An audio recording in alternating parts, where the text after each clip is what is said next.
Hi friends, எல்லாருக்கும் வணக்கம். So இந்த வீடியோவில் என்ன பார்க்க போகிறீங்க அப்படின்னா, இன்றைக்கி என்ன ஸ்டடி பிளான் தான் பார்க்க போகிறீங்க. So September 11 Thursday. ஸோ இன்றைக்கி வந்து ஜிஎஸ்சில் வந்து இந்தியாவின் சர்வதேச உறவுகள். ஸோ 10th பாலிட்டி இதோட முடிஞ்சிச்சு. ஓகேங்களா. ஸோ நெக்ஸ்ட் வந்து தமிழில் வந்து ரேரா வேறுபாடு. ஓகேங்களா. ஸோ ரேரா வேறுபாடு இன்றைக்கும் வரும், நாளைக்கும் வரும். ஓகேங்களா. ஸோ நெக்ஸ்ட்டு வந்து மேக்ஸில் வந்து காம்பவுண்ட் இன்ட்ரெஸ்ட். ஓகேங்களா. காம்பவுண்ட் இன்ட்ரெஸ்ட் அப்புறம் சிம்பிள் இன்ட்ரெஸ்ட்க்கும் உள்ள டிஃப்ரென்ஸ் அதையும் சேர்த்து பார்த்துருங்க. ஆல்ரெடி நான் சொல்லியிருக்கேன் இதுக்கு முன்னாடி வீடியோவில். ஸோ அதனால் அட் த சேம் டைம் என்னது அப்படின்னா, இப்போ லைவ் கிளாஸ் வந்து எனக்கு வந்து செட் ஆக மாட்டேங்குது. ஆல்ரெடி நான் சொல்லியிருப்பேன்.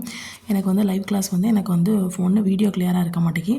இல்லை அப்படின்னா எனக்கு வந்து ரெயின் ரொம்ப வந்து சத்தம் அதிகமாக கேட்க ஆரம்பிக்கு. ஸோ இன்னொன்று டவர் ப்ராப்ளமாக இருக்குது. ஸோ அதனால் என்னால் வந்து லைவ் கிளாஸ் போட முடியல. நான் ஒழுங்காக போடணும்னு நினச்சாலும் அது போட முடிய மாட்டேங்கி. ஒரு கடவுளே வேண்டாம்னு நினைக்கிறாலும் எனக்கு தெரியல. ஓகேங்களா. ஸோ இதுக்கு முன்னாடி என்ன வேறு ஏதாவது சேனல் நிறைய சேனலில் வந்து இது மாதிரி போட்டிருப்பாங்க யூனிட் 7. ஸோ நீங்கள் அதை ஃபாலோ பண்ணலாம் தான் ஃபாலோ பண்ணிக்கலாம். ஓகேங்களா. ஸோ நெக்ஸ்ட்டு வந்து என்னது அப்படின்னா, இப்போது இந்த செப்டம்பர் 11 வந்து இன்னையோட வந்து நமக்கு இந்த ஜிஎஸ் பாலிட்டி வந்து முடிஞ்சிடும் இல்லையா. ஸோ நாளைக்கு வந்து நாளையோட உங்களுக்கு ரேரா வேறுபாடு வந்து முடிஞ்சிடும். ஸோ அதுக்கு அடுத்த டாபிக் வந்து உங்களுக்கு என்ன ஆகும், ஃப்ரைடே, அதாவது நாளைக்கு ஃப்ரைடேனா ஃப்ரைடே, சாட்டர்டே, சண்டே 3 நாள் வந்து வர மாதிரி இருக்கும். ஸோ அதனால் கொஞ்சம் ஹெவியாக நாளைக்கு வந்து கொடுக்குறது வந்து கொஞ்சம் ஹெவியாக கொடுப்பேன். ஓகேங்களா. ஸோ அதனால் நீங்கள் வந்து இன்றைக்கி இது வரைக்கும் எது படிக்கலையோ எல்லாத்தையும் படிச்சிருங்க. பாலிட்டியில் வந்து உங்களுக்கு நாளைக்கு வந்து ரிவிஷன் தான் வரும். 10th பாலிட்டி ஃபுல்லாக ரிவிஷன் மாதிரி தான் வரும். ஓகேங்களா.